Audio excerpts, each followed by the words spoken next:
The clink of crystal glasses echoed through the sprawling Caldwell estate as Arthur Caldwell, the kingpin of a billion-dollar empire, surveyed the opulence around him.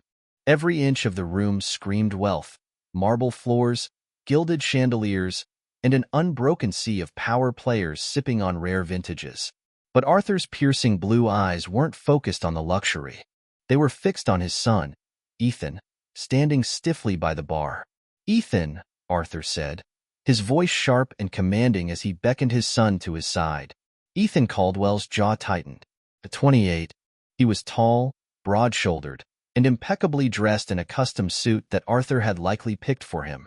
He looked every bit the heir apparent, but the flicker of rebellion in his eyes hinted at a man unwilling to be molded. With a reluctant sigh, he stepped forward. "Yes, father?" Ethan asked, barely masking his disdain. Arthur's lips curled into a thin smile, the kind that sent shivers through his competitors. "It's time we discussed your future. Sit." Ethan didn't bother hiding his irritation but complied, sinking into the leather chair opposite his father. Arthur wasted no time, launching into the real reason for tonight's gathering. "You're marrying Amara Daniels." The words hung in the air like a bomb. Ethan blinked, momentarily stunned. Then he laughed, a sharp, bitter sound. "You're joking." Arthur leaned forward, his expression stone cold. "I've never been more serious." Ethan shot to his feet. "You're out of your mind if you think I'm agreeing to some arranged marriage in 2024. What century are you living in?" Arthur remained seated, unbothered by Ethan's outburst. He swirled the amber liquid in his glass before speaking, his tone calm but lethal. "This isn't about you, Ethan. It's about the business." Ethan's fists clenched. "Of course it is. Everything is." Arthur's voice dropped lower, the warning unmistakable. "Her father controls one of the largest logistics firms in the country. Securing this merger guarantees dominance for our empire. Without it, you can kiss your inheritance goodbye." Ethan's breath hitched. As much as he hated his father's control, the thought of walking away from everything, his legacy, his lifestyle, was unbearable. Arthur knew this, and he exploited it ruthlessly. "This isn't just business," Arthur continued, his voice softening in a mockery of paternal concern. "Amara is suitable, beautiful, intelligent. She'll bring dignity to the Caldwell name." Ethan's laugh was hollow. "And what does she get out of this? Or does her opinion not matter either?" Arthur smirked. "She knows her place in this arrangement." Across town, in a modest but well-kept apartment, Amara Daniels sat across from her parents. The tension in the room was suffocating. Her father, Robert Daniels, a stoic man with gray streaks in his hair, paced the room while her mother, Clara, wrung her hands nervously. "You can't force her into this." Clara finally burst out, her voice trembling. "She's our daughter, not a bargaining chip." Robert stopped mid-stride, his gaze heavy on Amara. "It's not like that," he said quietly. This is an opportunity." Amara, 26 years old, with smooth brown skin and sharp, intelligent eyes, held her father's gaze. "An opportunity for whom?" she asked, her voice steady despite the turmoil inside her. "For all of us," Robert replied. "The Caldwell merger will secure our company's future. Without it, we'll lose everything. And they've made it clear, the deal only happens if you marry their son." Clara's gasp filled the room. "You can't be serious, Robert. Amara deserves better than this." Amara felt a lump rise in her throat, but she swallowed it down. She had always been the strong one, the one who held her family together during hard times. And now, they were asking her to sacrifice again. "I'll do it," she said, her voice calm but resolute. Clara's eyes widened in horror. "Amara, no." Amara reached for her mother's hand, squeezing it gently. "We can't afford to lose everything, Mom. If this is what it takes to protect us, I'll do it." The engagement dinner was a study in contrasts. Arthur's opulence was on full display as the Caldwell estate shimmered under the glow of countless lights. Ethan stood at the edge of the room, nursing a glass of whiskey and glaring at his father from across the crowd. Amara entered the room, escorted by her father. She wore a sleek, emerald green gown that hugged her slender figure, her long, wavy hair cascading over one shoulder. She was the picture of grace, but her eyes betrayed her unease. Whispers rippled through the room as the guests noticed her. "She's beautiful," one woman murmured. "Yes, but you know how people talk," another replied, her tone dripping with condescension. Ethan noticed the shift in the room's energy and turned toward the entrance. When his eyes landed on Amara, he felt a pang of guilt. She hadn't asked for this any more than he had. Still, guilt didn't stop the bitterness rising in his chest. "Let's get this over with," he muttered, approaching her. "Ethan," Arthur called out, his voice loud enough to gather the room's attention. "Come meet your fiancé." Amara lifted her chin, meeting Ethan's gaze as he approached. Her eyes were guarded but unflinching. He extended a hand, and she took it, her touch cool and steady. "Amara," Ethan said stiffly, "welcome to the circus." Her lips curved into a small, wry smile. "Glad to be here." Later that evening, as the festivities wound down, Amara excused herself and wandered into the mansion's library for a moment of solitude. The grand room was lined with shelves of leather-bound books and smelled faintly of aged paper and cigar smoke. She let out a slow breath, savoring the quiet. "You shouldn't be here," a voice drawled behind her. Amara turned sharply to see Gerald Harper leaning against the doorway. His smile was oily, his eyes dark with malice. "I'm a guest," Amara replied, her voice steady despite the unease creeping through her. Gerald stepped closer, his presence oppressive. "You may have fooled Arthur, but you don't belong here. Women like you, they don't last in this world." Amara's fists clenched at her sides. "Excuse me," she said, brushing past him. As she left the room, she could feel his gaze burning into her back. When she returned to her suite, she found an envelope waiting on her bedside table. Her name was scrawled across it in sharp, unfamiliar handwriting. She opened it cautiously, her heart pounding. Inside was a single piece of paper with a chilling message: "Stay quiet, or you'll regret it." Amara's grip on the note tightened, her mind racing. The first cracks in the facade of her new life had appeared, and she knew the storm was just beginning. The Caldwell estate was alive with the hum of orchestrated perfection. Arthur had spared no expense for the wedding.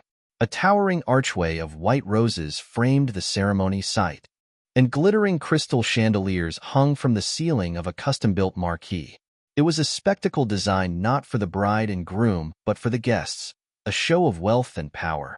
Amara sat in the bridal suite, staring at her reflection in the gilded mirror. The makeup artist had done her job well, emphasizing her high cheekbones and almond-shaped eyes. But Amara felt like a stranger in the ivory lace gown that clung to her slender figure. It was beautiful but suffocating, a symbol of the gilded cage she was about to step into. Clara fussed with the veil, her hands trembling. "You don't have to do this, Amara. We can find another way." Amara turned to her mother, her expression calm but resolute. "It's done, Mom. We need this." Before Clara could respond, the door opened and Robert entered. His face was drawn, his shoulders tense. "They're ready." Amara stood, smoothing her gown. Her father placed a hand on her shoulder, his voice low.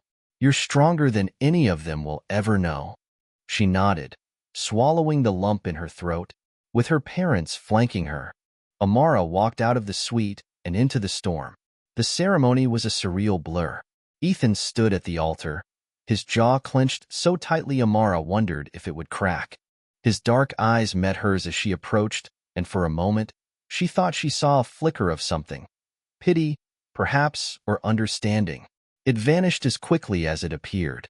The officiant droned on about love and commitment, words that felt hollow in the tension-laden air. Amara barely heard the vows she repeated, her focus instead on the sea of faces watching her. Some whispered, others stared with poorly concealed disdain. When the officiant declared them husband and wife, Ethan hesitated for a fraction of a second before leaning in. His kiss was perfunctory, a formality that barely brushed her lips. The applause that followed was polite but strained. As they turned to face the crowd, Amara whispered under her breath, "Smile. They're watching." Ethan's lips curled into a smirk. I could say the same to you. The reception was a masterclass in passive aggression. Arthur played the benevolent patriarch, introducing Amara to every guest with the same thinly veiled condescension. Isn't she stunning? He said to one guest, his tone dripping with performative approval. A perfect addition to the Caldwell legacy.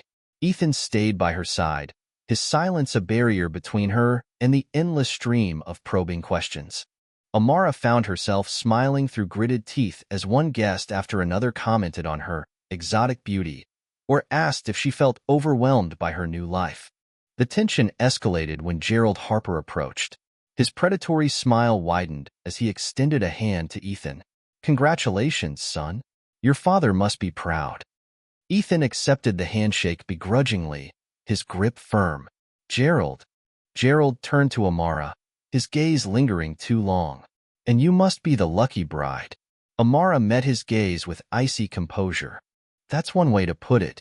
Gerald chuckled, leaning closer. I hope you know what you're getting into. This world can be unforgiving. Ethan stepped between them, his tone sharp. That's enough. Gerald. Gerald raised his hands in mock surrender, his smile never wavering. Just making conversation. Enjoy the evening. As he walked away, Amara exhaled, her hands trembling slightly. Ethan noticed but said nothing. Later that night, Ethan and Amara retired to the bridal suite. The room was as lavish as the rest of the estate, with floor-to-ceiling windows offering a view of the moonlit gardens. A bottle of champagne sat on the marble table, unopened. Ethan loosened his tie, his movements stiff. Well, that was a nightmare. Amara slipped out of her heels, her feet aching. I'm sure it was harder for you than me. He turned to her, his expression unreadable. What's that supposed to mean? She met his gaze evenly. It means I'm not blind to how much you hate this. Ethan ran a hand through his hair, letting out a bitter laugh. You think I'm the only one? Don't pretend you wanted this any more than I did. Amara's silence was answer enough. She moved to the window, staring out at the garden. The weight of the day pressed down on her, but she refused to let it break her. I don't know why you agreed to this, Ethan said, his voice softer now. But if you think my father's going to make this easy for you, you're wrong. Amara turned to face him. I don't expect easy. Ethan studied her for a moment, something shifting in his expression. Good. Because easy isn't in the Caldwell vocabulary. He left the room without another word, the door clicking shut behind him. Amara stood there, alone in the silence, her reflection in the window staring back at her. The threat from the letter echoed in her mind. Stay quiet, or you'll regret it. As the night deepened, Amara found herself unable to sleep. She wandered through the mansion, her bare feet silent on the cold marble floors. The grand corridors felt oppressive, the air thick with the weight of unspoken secrets. She ended up in the library, drawn to its quiet solitude. The scent of leather and old books was comforting, a reminder of simpler times. She ran her fingers along the spines of the books, her mind racing. A rustle behind her made her freeze. She turned to find Gerald standing in the doorway, his smile as sinister as ever. You really shouldn't wander around alone, he said, his voice low and mocking. Amara's heart pounded, but she forced herself to remain calm. I can take care of myself. Gerald stepped closer, his presence suffocating. I don't doubt that, but you should know, people like you don't last in this world. Arthur may tolerate you for now, but when you're no longer useful. He let the threat hang in the air. Amara stared him down, refusing to let him see her fear. You don't scare me, Mr. Harper. His smile widened. Oh, I think I do. He left her standing there, the echo of his footsteps fading into the night. Amara leaned against the bookshelf, her breath shaky. The game had only just begun, and the stakes were higher than she'd ever imagined. Amara's first few weeks as Mrs. Ethan Caldwell felt like an endless cycle of events, each one more suffocating than the last. She awoke every morning in a room that seemed designed to impress rather than comfort. The bed was too large, the sheets too crisp, the walls adorned with paintings of aristocrats who looked down on her as if she were nothing more than an accessory. The mirrors, everywhere she turned, reminded her of how little of herself remained. The Caldwell mansion, a sprawling estate tucked in the heart of an affluent neighborhood, was a gilded prison. Though the marble floors gleamed, and every corner sparkled with wealth, Amara could sense the rot beneath it all. The quiet, insidious racism, the whispers behind her back, the subtle glances of judgment from the staff. It was all there. Amara sat at the grand dining table one morning, her fingers tracing the edge of the silverware as she waited for Ethan. The breakfast was immaculate, of course. Fresh croissants, eggs Benedict, and coffee brewed from beans so expensive that the price alone made her sick. "Good morning, Amara," came the soft voice of Margaret, one of the servants.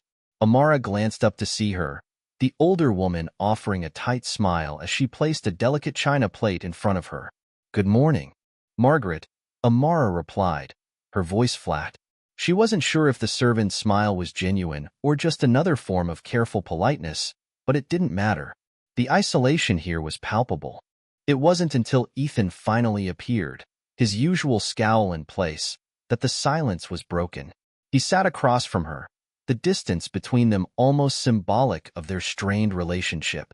The wedding had been a transaction, nothing more. But the reality of living it out was harder than Amara had expected. "You don't need to keep pretending this is a family," Ethan muttered, poking at his eggs without looking up. "It's all business, Amara." She glanced at him, unable to hold back the bitterness that crept into her voice. "What did you think this was going to be, Ethan? A love story?"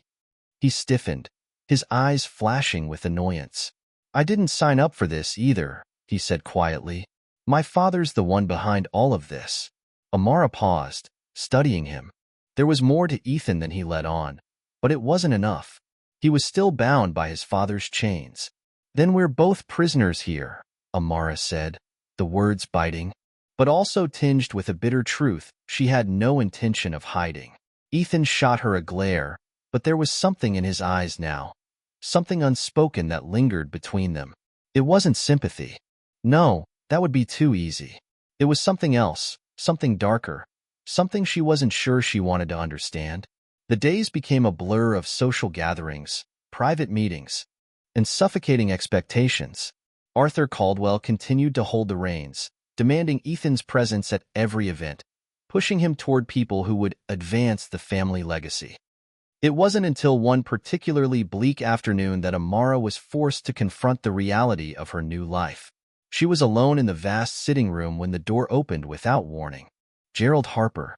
"Amara," he said, his voice dripping with false warmth as he stepped into the room. "How are we settling in?" Amara didn't bother hiding her disgust. "How do you think?" she said flatly, her eyes never leaving his. Gerald smirked, strolling over to her as if he owned the room. "I must admit, I never expected you to be so composed. For a woman like you, this could be a golden opportunity." Amara raised an eyebrow. "I'm sure it is." He leaned forward, the malicious glint in his eyes only growing sharper. "Just remember, your place in this family isn't just about your looks or your charm. You're a means to an end.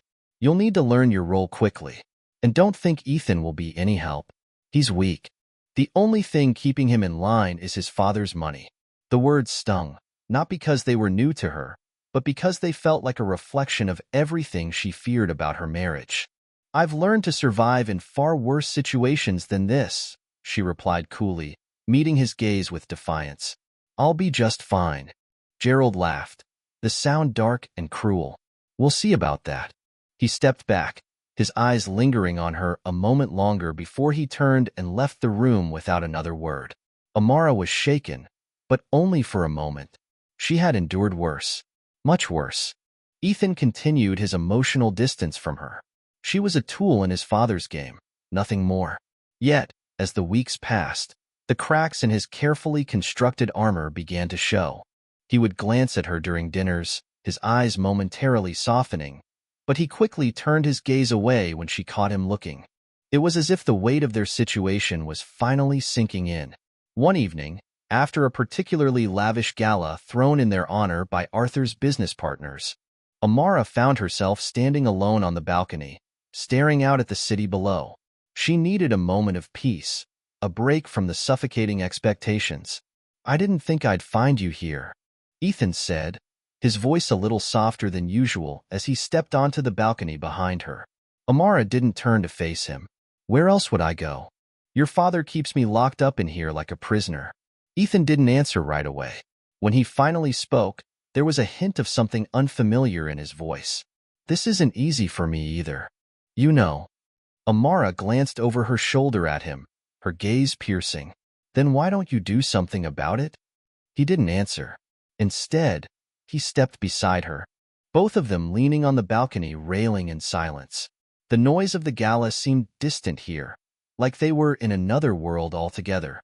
For a brief moment, they existed in the same space without the weight of their roles hanging over them. But that moment didn't last. It never did. Days passed in a haze of tension and discomfort, but Amara's resolve never wavered. She could feel the walls closing in on her, and every passing day made her more determined to get out, to find a way to break free. She wasn't going to be just another pawn in Arthur's empire, no matter what it took. One morning, she received a letter. The handwriting was familiar, Gerald's. Amara opened it with trembling hands. The words were short but ominous. "The clock is ticking, Amara. Don't make me remind you what happens when you outstay your welcome." Her breath caught in her throat as her mind raced. Gerald wasn't just making idle threats. He was laying down the gauntlet, and she knew the consequences of ignoring him could be catastrophic. She crumpled the letter in her hand, her jaw tight with fury. It wasn't enough that she had to marry Ethan. Now, she had to fight a war on two fronts, against the man who controlled her life and the man who owned her marriage. And she had no choice but to play the game. The library was quiet, save for the occasional crackle of the fireplace. Amara sat at the desk, staring at the dossier she had found in Arthur's office earlier that day. Her hands trembled as she flipped through the pages, each document a thread in a web of corruption. Financial statements, falsified reports, and records of secret meetings were all laid bare before her.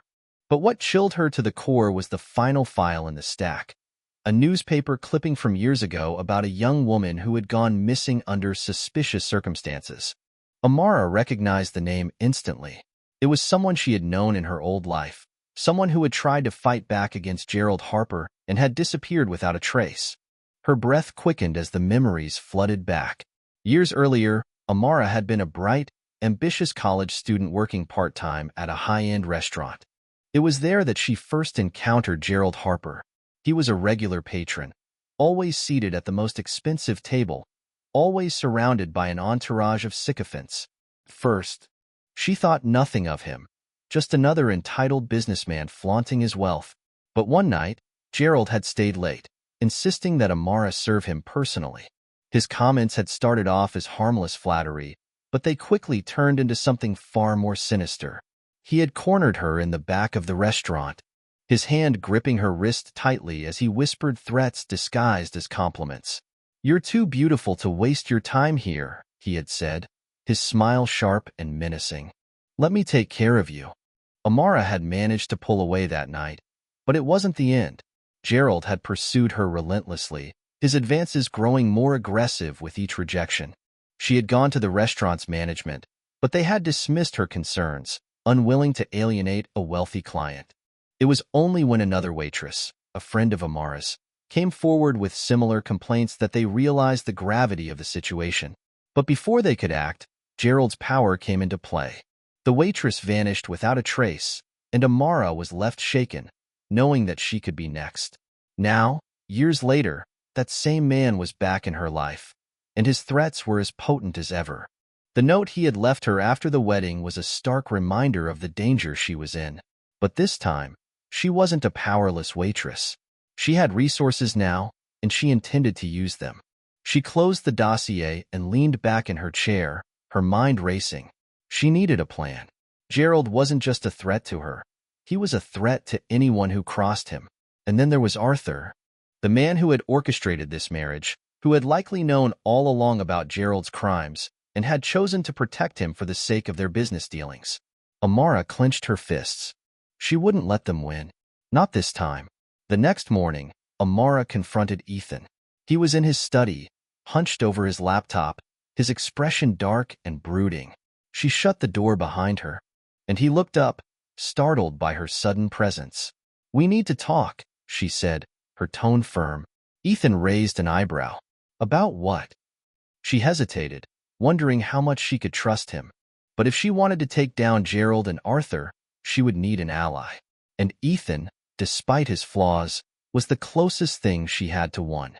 "Gerald Harper," she said, watching his reaction closely. Ethan stiffened, his jaw tightening. "What about him?" Amara stepped closer, her voice lowering. "I know what he's done. I know about the women he's hurt, the lives he's ruined. And I know your father has been covering for him."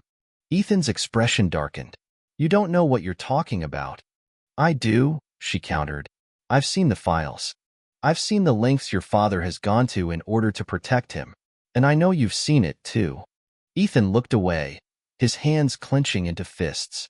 For a moment, Amara thought he would deny it again. But then he sighed, the fight draining out of him. "What do you want me to do?" he asked bitterly. "Confront my father? Bring down the entire family business? You think I haven't tried?" Amara stepped closer, her voice softening. "I think you're tired of living in his shadow. I think you want to do the right thing, but you're afraid of what it'll cost you." Ethan's eyes met hers, and for the first time, she saw a flicker of vulnerability. "You don't know what you're asking." "Yes, I do," she said, "because I've already lost everything once, and I'm not going to let them take anything else from me." That evening, Amara received an unexpected visitor.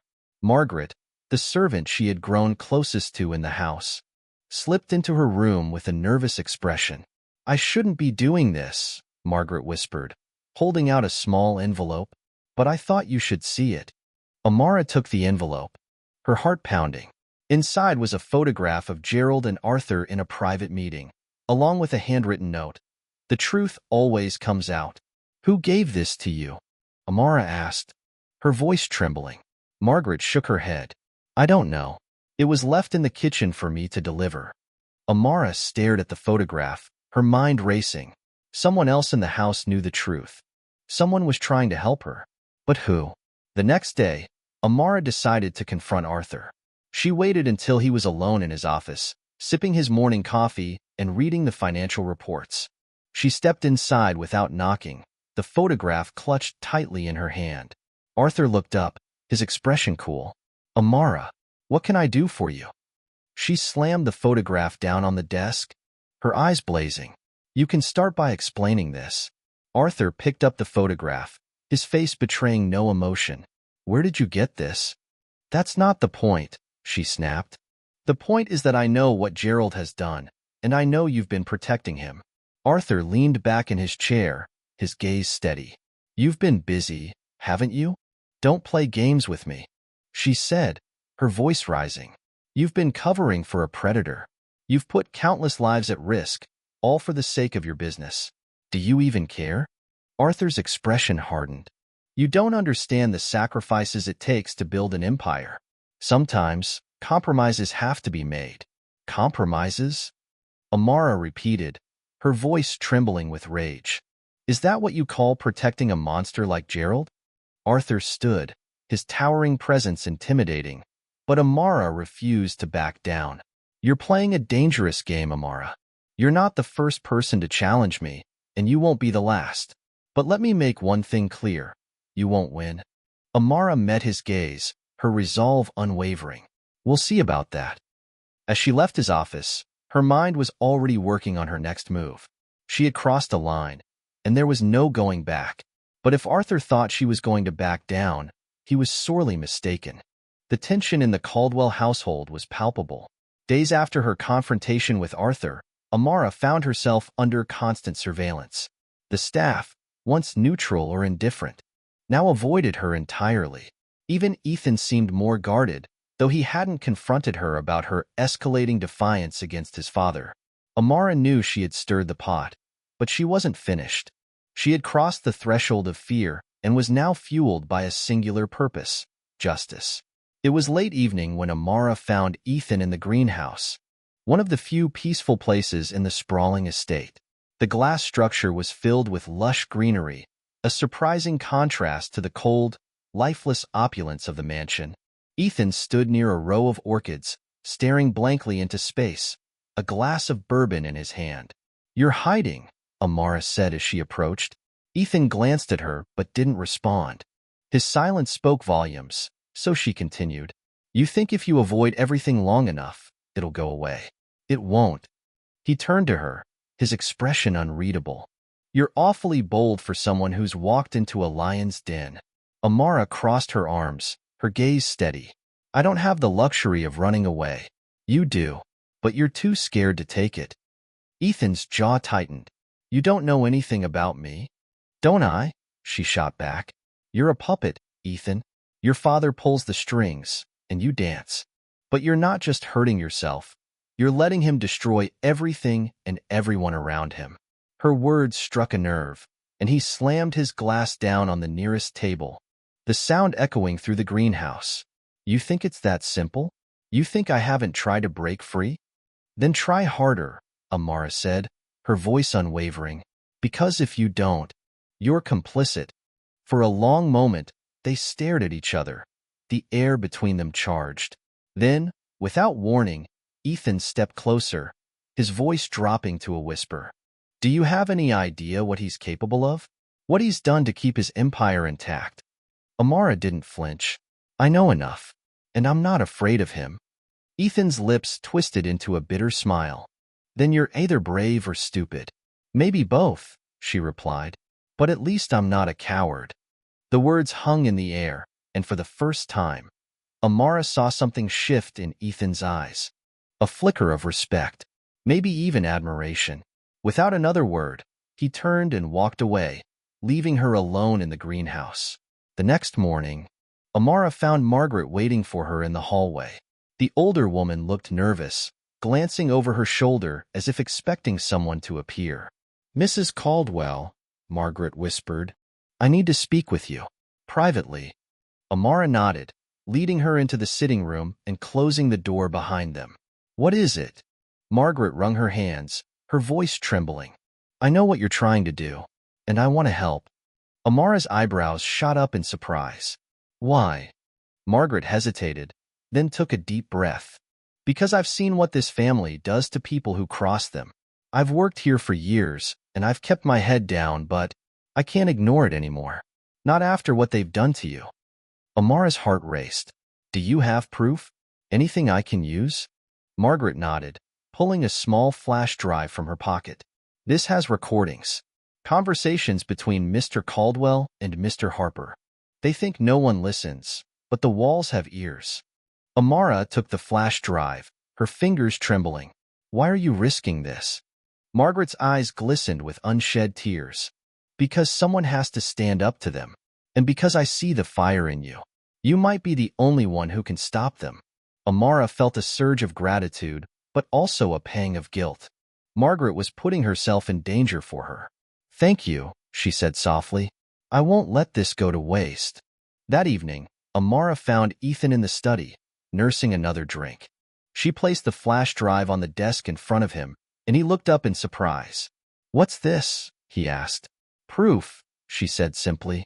"Your father and Gerald, everything they've done. It's all here." Ethan stared at the drive, his expression conflicted. "Why are you showing me this?" "Because you're not like them," she said, her voice gentle but firm. "You've been trapped in their world, but you don't have to stay there. You can make a choice." He picked up the drive, turning it over in his hands. "You're asking me to go against my own father." "I'm asking you to do what's right," she replied. "Not for me, not even for yourself, but for all the people they've hurt." Ethan's gaze softened as he looked at her.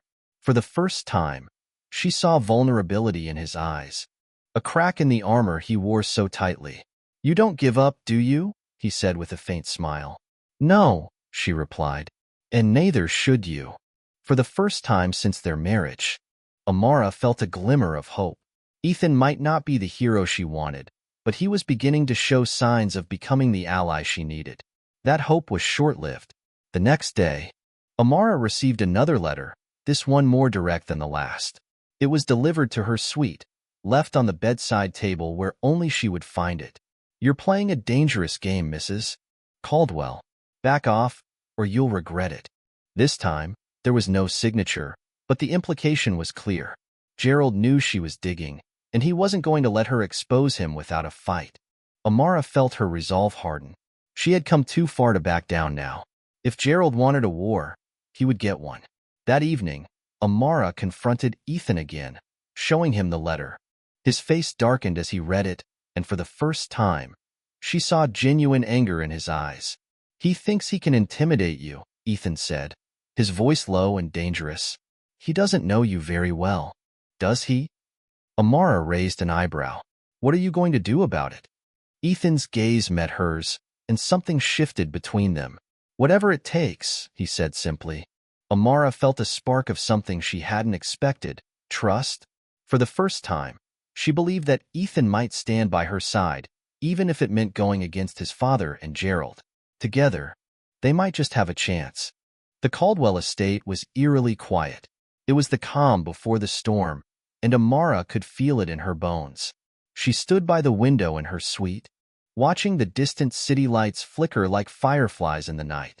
Somewhere out there, Gerald Harper was plotting his next move. Somewhere in this very house, Arthur Caldwell was spinning another web of lies. And yet, she had never felt more resolute. She glanced at the clock. It was almost time. In the days leading up to her decision to act, Amara had meticulously gathered her evidence. The flash drive Margaret had given her was a treasure trove of damning recordings, but it wasn't enough on its own. She had spent hours poring over documents she'd managed to copy from Arthur's office, cross-referencing names, dates, and figures. Every thread connected to a larger tapestry of corruption that extended beyond what she had initially imagined. Amara had also made contact with a journalist she trusted, an old college friend who now worked for a reputable investigative news outlet. Tonight, she would hand over the flash drive and everything else she'd compiled. Once the story broke, there would be no turning back. Arthur, in his usual fashion, had planned a gala to celebrate a new milestone for the Caldwell Empire. The guest list was a who's who of the elite, politicians, CEOs, and media moguls, all gathered under the guise of celebrating wealth and success. For Amara, it was the perfect cover. The ballroom was dazzling, with chandeliers casting golden light over a sea of impeccably dressed guests.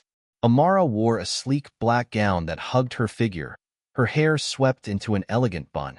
She moved through the crowd with practiced grace, a glass of champagne in her hand, her sharp eyes scanning the room. Ethan was by her side, his expression unreadable. Though their alliance had grown stronger, he still struggled to fully break free from his father's shadow. Tonight would test his limits. Arthur approached them, his smile as polished as the silver trays of hors d'oeuvres being passed around. "Ethan, Amara," he said smoothly, "you're the picture of a perfect couple." Amara resisted the urge to roll her eyes. "Your gala is lovely, Arthur," she replied, her tone measured. Arthur leaned in slightly, his smile never faltering. "Let's keep it that way, shall we?" Amara met his gaze, the tension crackling between them. Always. It wasn't long before Gerald Harper made his presence known. He approached Amara near the edge of the ballroom, his expression smug as he extended a hand. "Mrs. Caldwell," he said, his tone dripping with mock sincerity. "You look radiant tonight." Amara's smile was cold. "Mr. Harper, always a pleasure." Gerald's eyes narrowed slightly. "Careful, my dear. You're starting to look defiant. That's a dangerous game to play." Amara tilted her head, her voice sweet but sharp. "And yet, I seem to be winning." Before Gerald could respond, Ethan appeared at her side, his presence a wall between them. "Is there a problem here?" Ethan asked, his voice low and steady. Gerald's smile returned, though it didn't reach his eyes. "None at all. Just catching up with your charming wife." Ethan's glare didn't waver. "Good. Then you'll excuse us." Amara allowed Ethan to guide her away, her pulse racing.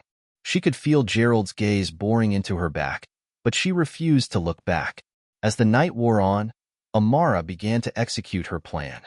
She had planted copies of the most incriminating documents in strategic locations throughout the mansion: Arthur's office, the library, and even the coat check room. The journalist she had contacted was mingling among the guests, posing as a friend of a prominent politician. Everything was in place. But just as Amara prepared to slip away to meet the journalist, Gerald made his move. He intercepted her near the grand staircase, his grip firm on her arm as he steered her into a side room. "Enough games, Amara," he hissed, his charming facade gone. "I know what you're doing." Amara yanked her arm free, her eyes blazing. "Then you know it's too late to stop me." Gerald's laugh was cold and sharp. "You think you can bring me down? Do you have any idea who you're dealing with?" "I do," she shot back. "And I'm not afraid of you." His expression darkened, and before she could react, he grabbed her wrist, his grip bruising. "You should be." The door burst open, and Ethan stormed in, his fury palpable. "Let her go." Gerald smirked but released Amara, raising his hands in mock surrender. "Relax, Ethan. Just a friendly chat." Ethan stepped between them, his glare deadly. "If you ever touch her again, I'll make sure you regret it." Gerald's smile faltered, but he recovered quickly, brushing past Ethan with a sneer. "You're just as naive as she is." Amara's brush with Gerald only strengthened her resolve. As the gala reached its peak, she slipped out of the ballroom and made her way to the garden, where she had arranged to meet the journalist. The night air was cool, the scent of blooming roses a sharp contrast to the tension simmering inside her. The journalist was waiting near a fountain, her camera and notebook at the ready. Amara handed over the flash drive, her voice steady despite the whirlwind of emotions inside her. "Everything you need is here. Make sure the world sees it." The journalist nodded. "You're brave, Amara. This could change everything." "It has to," Amara replied. "It's the only way." As she turned to leave, she heard the faint sound of footsteps. Panic shot through her, but before she could react, a hand clamped over her mouth, and she was dragged into the shadows. Amara struggled against her captor, her heart pounding as she realized who it was. Gerald's voice was a low growl in her ear. "I warned you, didn't I? But you just couldn't listen." He dragged her deeper into the garden, his grip like iron. Amara fought back, kicking and scratching, but it was no use. Just when she thought all was lost, Ethan appeared, his expression a mix of rage and desperation. "Let her go, Gerald." Gerald sneered. "This doesn't concern you, boy." Ethan didn't hesitate. He lunged at Gerald, tackling him to the ground. The two men grappled, their struggle brutal and chaotic. Amara scrambled to her feet, her hands shaking as she watched in horror. Finally, Ethan gained the upper hand, landing a punch that sent Gerald sprawling. He stood over him, his chest heaving. "If you ever come near her again, I'll destroy you." Gerald staggered to his feet, wiping blood from his lip. "You're making a mistake, Ethan. You think she's worth it?" Ethan didn't answer. He simply turned to Amara, taking her hand and leading her back toward the house. The Caldwell empire began to crumble the moment the story broke. The headlines were relentless. Caldwell Industries, a legacy of corruption and cover UPS. News anchors dissected every detail of the damning exposé. The evidence Amara had provided revealed decades of criminal activity, from money laundering to Gerald Harper's abuses, all carefully hidden under Arthur Caldwell's iron-fisted control. Amara watched the coverage from her suite, her emotions a mix of relief and apprehension. This was what she had fought for. But it was only the beginning. She knew men like Arthur and Gerald wouldn't go down without a fight. Downstairs, Arthur's study was a war zone. Papers and files were scattered across the desk and floor, the remnants of his futile attempts to contain the damage. His booming voice carried through the halls as he shouted into the phone. "This is a coordinated attack. I want every legal team on this. Destroy that journalist. Shut it all down." His commands were met with silence from the other end of the line. No one wanted to fight a battle they knew Arthur had already lost. Ethan stood outside the study, listening to his father's tirade. Amara approached him cautiously, her presence a steadying force amidst the chaos. "He's unraveling," Ethan said quietly, his tone devoid of the usual bitterness. There was only exhaustion now. Amara nodded. "And he's dragging you down with him." Ethan glanced at her, his expression conflicted. I never wanted this life, but walking away from it. You don't have to carry his mistakes. Amara said firmly. You can choose a different path. Before Ethan could respond, Arthur's voice roared from inside. Ethan, get in here. Ethan hesitated, but Amara gave his arm a reassuring squeeze. Go, she said. But remember, you're not him. Meanwhile, Gerald Harper was facing his own reckoning. The exposé had emboldened survivors of his abuse to come forward, their testimonies painting a horrifying picture of his predatory behavior. Legal investigations were opened, and Gerald's business partners began severing ties. Desperate, Gerald showed up unannounced at the Caldwell estate. He pounded on the front door, his face pale and drenched in sweat. When the butler hesitated, Gerald shoved his way inside, shouting for Arthur. Arthur emerged from his study, his face a mask of fury. What the hell are you doing here? We're under attack, Gerald shouted. The media's tearing us apart. You have to fix this. Arthur's lip curled in disdain. I warned you to keep your house in order. Now your mess is dragging me down. You knew. Gerald spat, his voice rising. You covered for me. Don't act like you're innocent in this. Arthur's eyes narrowed. And you're stupid enough to think I'll stick my neck out for you now? Get out of my house, Gerald. You're on your own. For a moment, Gerald stood frozen, disbelief etched across his face. Then he turned and stormed out, slamming the door behind him. The sound echoed through the mansion, a fitting symbol of the shattered alliance. That evening, Ethan found Amara in the library, seated at the desk where she had spent countless nights piecing together her evidence. The stacks of paperwork were gone now, but the weight of their actions lingered in the air. Ethan leaned against the doorframe, his expression thoughtful. I've been thinking about what you said. Amara looked up, her gaze steady. And? You're right, he admitted, stepping into the room. I've spent my whole life trying to please him, trying to live up to his expectations. But no matter what I did, it was never enough. And now, I see who he really is, what he's done. And? She prompted, her voice softer now. And I'm done being his puppet, Ethan said, his tone resolute. I don't want his money, his power, or his name. I want to build something better, something real. Amara smiled faintly, her respect for him growing. That's a start. Ethan hesitated, then sat across from her, his expression earnest. I need your help, Amara. You've already shown more courage than I ever have. I don't know how to fix this mess, but I want to try. She reached across the desk, her hand resting on his. We'll do it together. The Caldwell empire didn't fall quietly. Shareholders panicked as the company's stock plummeted. Lawsuits flooded in, each one a nail in the coffin of Arthur's once mighty legacy. The board of directors, desperate to salvage what little was left, voted to remove Arthur from his position as CEO. The final blow came when federal investigators launched a probe into Caldwell Industries' financial practices. Arthur was summoned to testify, his every word scrutinized under the glaring lights of the media. Amara watched the coverage from the comfort of her modest new home, a sense of closure washing over her. She had fought for this moment, and now it was here.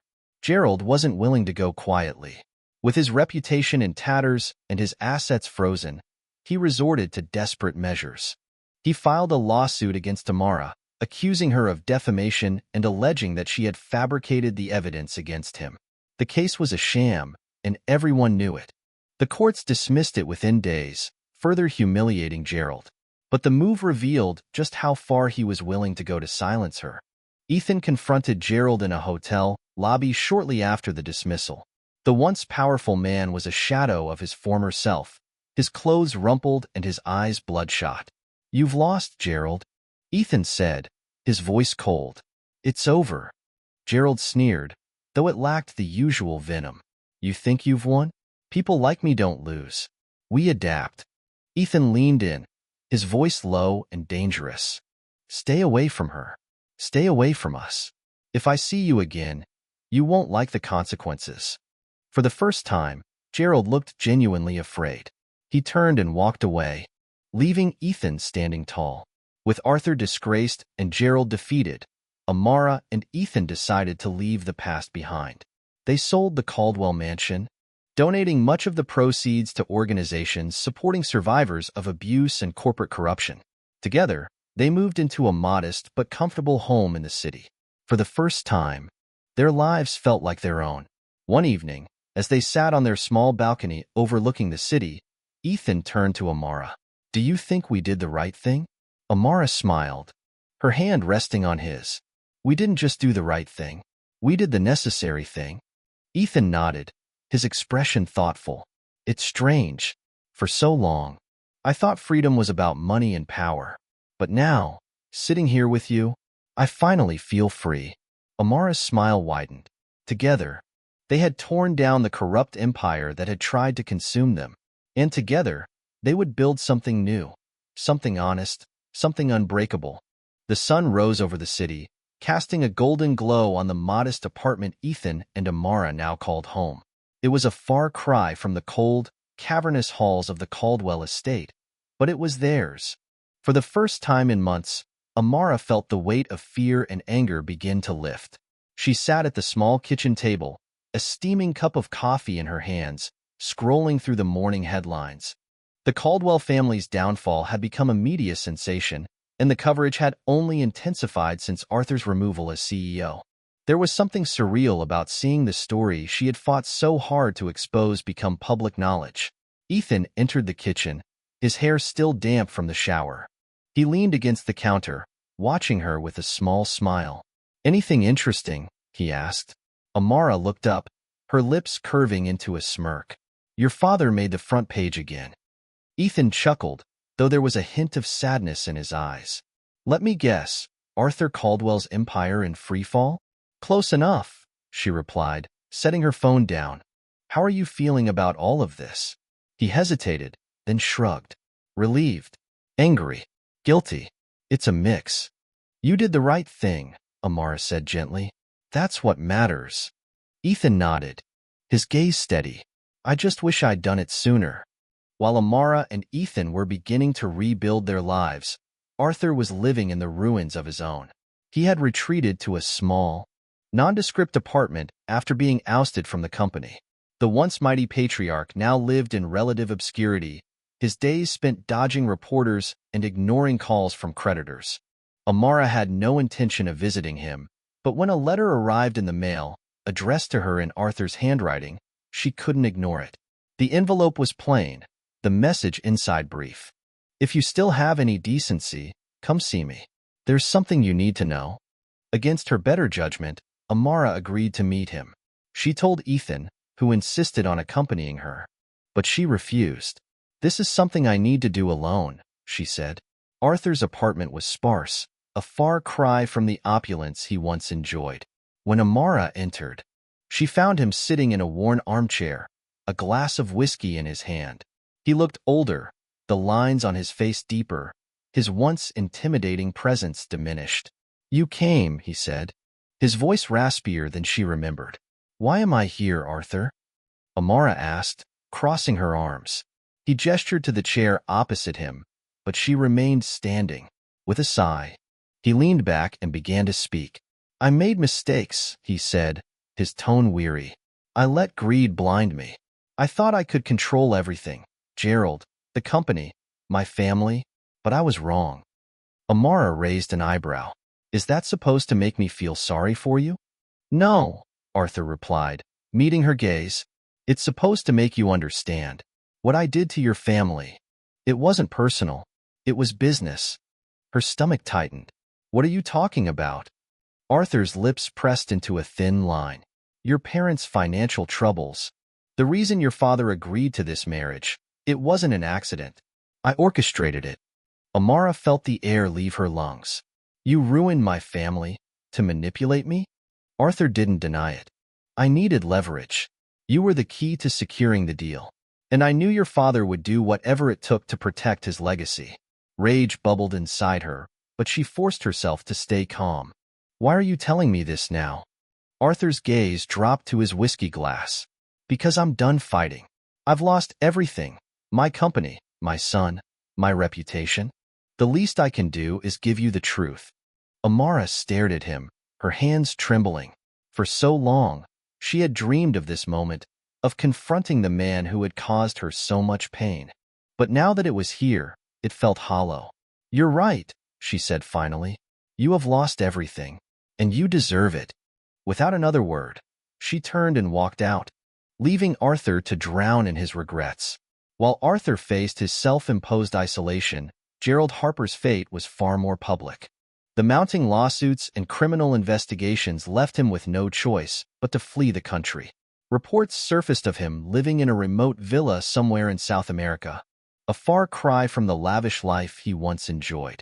Amara and Ethan watched the news coverage together, a sense of closure settling over them. Gerald's downfall was complete, and he was no longer a threat. "He'll never be able to hurt anyone again," Ethan said, his arm draped around Amara's shoulders. "That's all I ever wanted," she replied. With the past behind them, Amara and Ethan began to focus on their future. They launched a non-profit organization dedicated to helping survivors of abuse and corporate exploitation, using the proceeds from the sale of the Caldwell estate to fund its initiatives. The work was hard but fulfilling, giving them both a sense of purpose. One day, as they were finalizing plans for a fundraiser, Ethan turned to Amara with a mischievous grin. "You know, I've been thinking, we should take a vacation." Amara raised an eyebrow. "A vacation? We're barely a year into this." "Exactly," he said. "We deserve a break. Just you, me, and a beach somewhere far away."